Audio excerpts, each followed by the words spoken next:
Welcome to my video on claims under the Inheritance, Provision for Family and Dependents Act 1975. In this video, I'm going to discuss the case of Re H deceased, which was a decision handed down by the High Court in May 2020. In particular, I'm going to look at the claimant's shopping list of needs and to the extent that they were approved by the court. The term shopping list is not a strictly legal term, but is a term used by lawyers to sometimes describe the list of items that the claimant is asking for money for out of the estate. In Re H, the claimant was an adult child of the deceased. The deceased had died in a house fire, leaving a widow. The widow was elderly and moved to the care home shortly after the deceased's death. The claimant had one sibling, a brother, who was the executor of the deceased's will. The claimant's brother was not bringing a claim under the Act. The deceased's will left everything to his widow. His estate was worth approximately £550,000.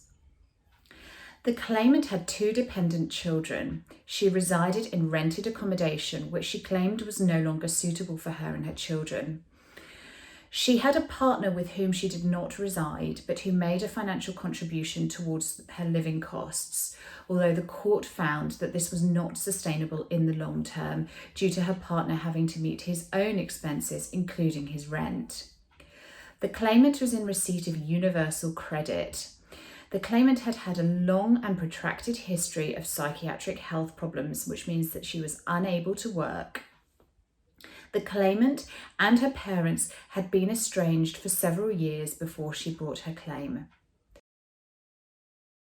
Turning now to the claimant's shopping list of needs. First and foremost, the claimant sought a lump sum to purchase a two-bedroom property for her and her children.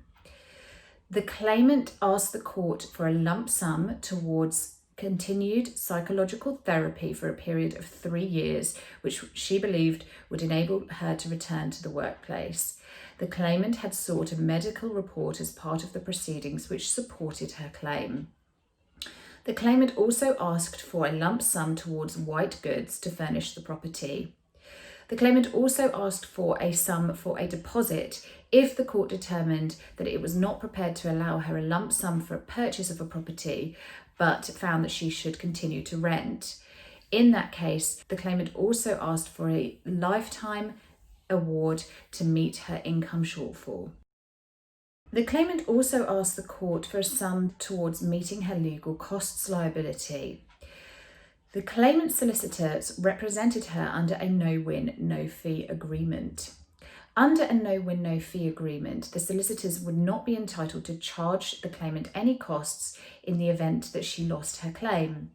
However, if the claimant were to win and receive a lump sum from the estate, the solicitors would be entitled to recover their costs from her opponent, which typically involves a payment out of the estate towards legal costs.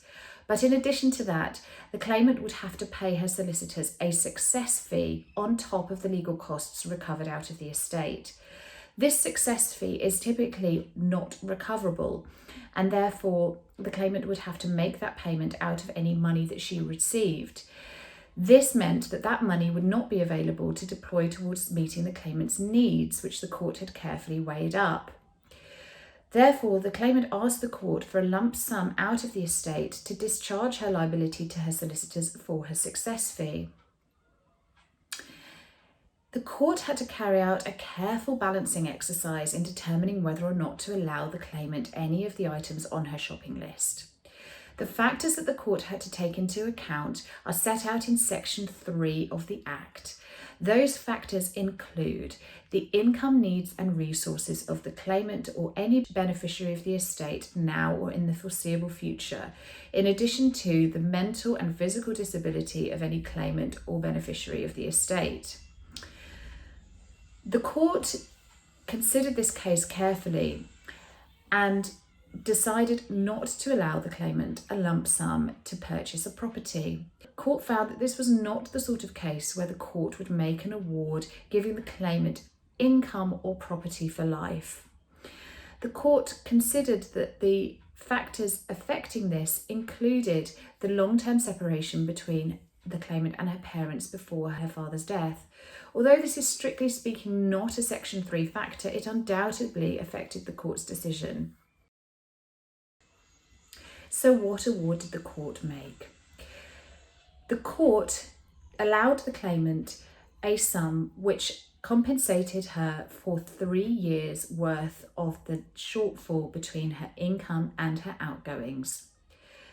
The court considered that it was not appropriate for the claimant's partner to continue to make a financial contribution towards her living costs long term, and therefore the court provided for that to be met out of the estate. The court also recognised that a capital sum would disqualify the claimant from claiming universal credit, which formed part of her income, and therefore made a like-for-like award to compensate her for the loss of her universal credit. The court also allowed the claimant a lump sum towards continued psychological therapy to allow her to return to the workplace. The court's objective was that the claimant should be in a position to independently financially support herself in 3 years' time. The court allowed an award for the white goods, and the court allowed the claimant a sum which was not as considerable as the claimant's claim, but nevertheless it was a significant sum towards the claimant's success fee. This was interesting and important because there are many claimants who are in an impecunious position which necessitates them making a claim under the Inheritance Act, although they cannot afford the legal fees unless their solicitor acts under a no-win, no-fee agreement. I hope that this video has been useful and informative.